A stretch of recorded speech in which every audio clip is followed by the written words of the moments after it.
नमस्कार, आप देख रहे हैं 4 PM और मैं हूं आपके साथ निधि तिवारी। क्या हुआ जब बीती रात ईरान के हमले से पूरा इजराइल दहल गया। बीती रात जो तबाही का मंजर देखने को मिला उसने पूरी दुनिया के होश उड़ा कर रख दिए हैं। इन तस्वीरों के सामने आने के बाद से ही ट्रंप और नेतन्याहू की नींदें उड़ी हुई हैं। उनको अब एहसास हो रहा है कि खामेनेई की जान लेकर उनसे बहुत बड़ी गलती हो गई। उधर ईरान का जज्बा देखकर अरब देश उससे खौफ खा रहे हैं, क्योंकि ईरान ने न सिर्फ इजराइल को आड़े हाथों लिया है बल्कि हर उस देश को भी नहीं छोड़ा जो अमेरिका की मदद कर रहा था। यहाँ तक कि ईरान ने जेरूसलम पर भी मिसाइलों की ऐसी बौछार की है जिसकी किसी ने उम्मीद भी नहीं की थी।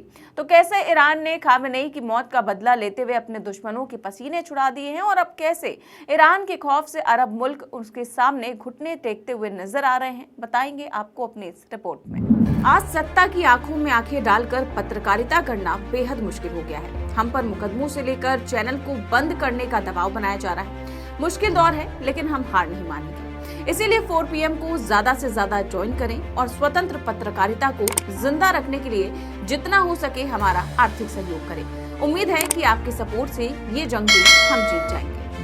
तो कल जैसे ही अयातुल्ला अली खामेनेई की मौत की खबर सामने आई थी, पूरा ईरान सदमे में आ गया था। अपने सुप्रीम लीडर को खोने के बाद ईरान के लोग सड़कों पर उतरकर मातम कर रहे थे। अयातुल्ला अली खामेनेई की शहादत का बदला लेने की मांग करते हुए सेंट्रल ईरान में लाखों की संख्या में भीड़ इकट्ठा हुई थी। खामेनेई की मौत के बाद उनके बेटे मुज्तबा खामेनेई ने देश की कमान संभाल ली और इसके बाद ईरान ने जिस तरीके से अपने दुश्मनों को ईंट का जवाब पत्थर से दिया है वो देखने वाला है। ईरान ने ताबड़तोड़ मिसाइलें दागकर अमेरिकी सैन्य अड्डे को निशाना बनाया। ईरान ने अरब सागर में खड़े अमेरिकी युद्धपोत USS अब्राहम लिंकन पर 4 बैलिस्टिक मिसाइलें दागी और उसके ठिकानों को पूरी तरह से तबाह कर दिया। ईरान के इस्लामिक रेवोल्यूशनरी गार्ड्स कॉर्प्स ने अमेरिका और इजराइल के हमलों के जवाब में शुरू की गई जवाबी कार्रवाई को लेकर बड़े दावे किए। ERGC ने कहा कि ईरानी सेना के नए सिरे से मिसाइल और ड्रोन हमलों में अमेरिकी सैन्य ठिकानों को भारी नुकसान हुआ है। उन्होंने दावा किया है कि अमेरिकी aircraft carrier USS Abraham Lincoln पर 4 बैलिस्टिक मिसाइलों से हमला किया गया है और अब तक 560 अमेरिकी सैनिकों के हताहत होने की खबर सामने आ रही है। IRGC के बयान के मुताबिक कुवैत में अमेरिकी नौसैनिक बेस को भी पूरी तरह से बंद कर दिया गया है।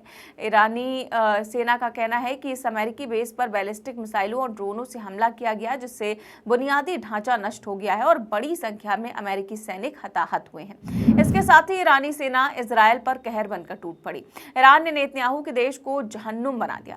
इस दौरान IRGC पूरी तरह से आक्रामक मोड में नजर आई और इजराइल पर मिसाइलों की बारिश कर दी, जिससे इजराइल के कई शहर बर्बाद हो गए।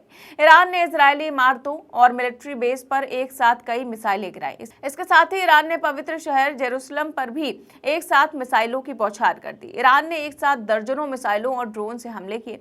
इस हमले का एक वीडियो सोशल मीडिया पर वायरल हो रहा है, जिसमें साफ दिख रहा है कि ईरान ने इजराइल पर 2 दर्जन से ज्यादा मिसाइलें दागी और 1-2 मिसाइलों को छोड़कर बाकी सभी अपने टारगेट पर लगी। इससे भारी तबाही हुई। इजराइल का एयर डिफेंस सिस्टम बेअसर साबित हुआ। ईरान के इस हमले में 100 से ज्यादा लोग घायल हुए। उधर ईरान ने गल्फ के अरब देशों में जहां अमेरिकी बेस तैनात थे उनको भी नहीं बख्शा। ईरान ने UAE, Kuwait, Bahrain, Qatar, Saudi Arabia, Jordan जैसे देशों में जहां कहीं भी अमेरिकी सेना के अड्डे थे जैसे एयरपोर्ट, पोर्ट्स को निशाना बनाया। इराक के इंटरनेशनल एयरपोर्ट पर स्थित अमेरिकी सैन्य अड्डे पर ईरान ने बड़ा मिसाइल हमला किया। इराक की एक शिया मिलिशिया ने दावा किया कि उसने बगदाद में अमेरिकी सैनिकों को निशाना बनाते हुए ड्रोन हमला किया। यह हमला ईरान के supreme leader Ayatollah Ali Khamenei की हत्या का बदला लेने के इरादे से किया गया था। हमले की जिम्मेदारी सराया औलिया अल्दम नामक समूह ने ली। ईरान के इन हमलों के बाद पूरे क्षेत्र में चिंता और तनाव का माहौल बन गया। इसका नतीजा ये हुआ कि सऊदी अरब और जॉर्डन ने अपने अपने देशों में मौजूद ईरान के राजदूतों को तलब किया है। वहीं UAE ने तेहरान से अपने राजदूत को वापस बुला लिया।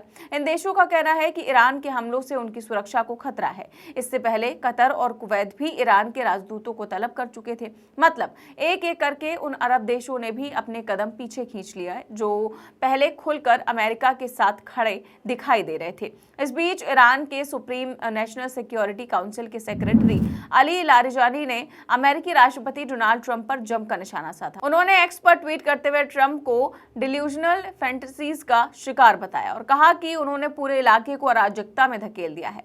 अब ट्रंप खुद अमेरिकी सैनिकों की ज्यादा मौतों से डर रहे हैं। ट्रंप की बेवकूफी वाली हरकतों से उन्होंने अपना खुद का नारा अमेरिका फर्स्ट को इजराइल फर्स्ट में बदल दिया है और अमेरिकी सैनिकों को इजराइल की ताकत की भूख के लिए कुर्बान कर दिया।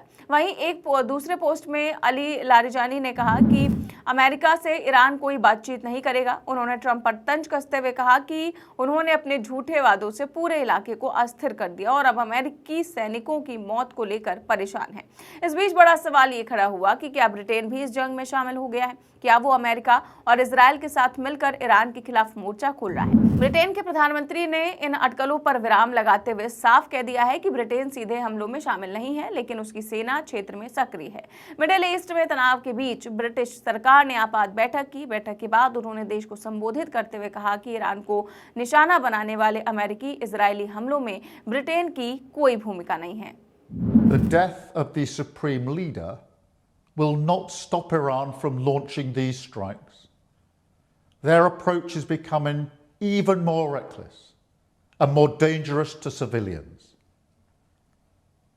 Our decision that the UK would not be involved with the strikes on Iran was deliberate, not least because we believe that the best way forward for the region and for the world is a negotiated settlement, one in which Iran agrees to give up any aspirations to develop a nuclear weapon.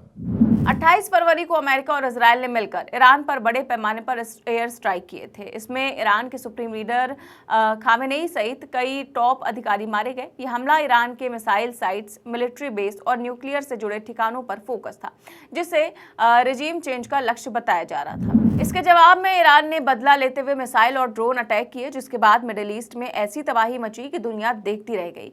Iran के पास मिसाइलों का बेहिसाब जखीरा है। Iran के पास ballistic से लेकर hypersonic missile है, जिन्हें माना जाता है कि रूस और चीन की मदद से गुपचुप तरीके से तैयार किया गया है। इन मिसाइलों के जरिए ईरान ने पिछले साल इजराइल के खिलाफ 12 दिन वाले युद्ध का रुख मोड़ दिया था। यहां तक कि ईरान ने कतर में यूएस बेस पर भी हमला कर दिया था। ये संघर्ष अभी चल रहा है, दोनों तरफ से हमले जारी हैं। लेबनान में हिजबुल्लाह भी शामिल हो गया है और रीजनल वॉर का खतरा बढ़ा हुआ है। वहीं ईरान पूरी ताकत और साहस के साथ अमेरिका और इजराइल का अकेले मुकाबला कर रहा है। ईरान की ताकत देखकर हर कोई हैरान है। अयातुल्लाह अली खामेनेई के जाने के बाद ईरान और ज्यादा शक्ति से अपने दुश्मनों का सामना कर रहा है। बदले की भावना ने उसे शक्तिशाली बना दिया है। लेकिन ये लड़ाई सिर्फ 3 देशों के बीच की जंग नहीं रह गई है, बल्कि पूरे मिडिल ईस्ट की स्थिरता दांव पर लग चुकी है। फिलहाल इस खबर में बस इतना ही। देश और दुनिया की तमाम बड़ी खबर जानने के लिए देखते रहिए 4PM न्यूज नेटवर्क। नमस्कार।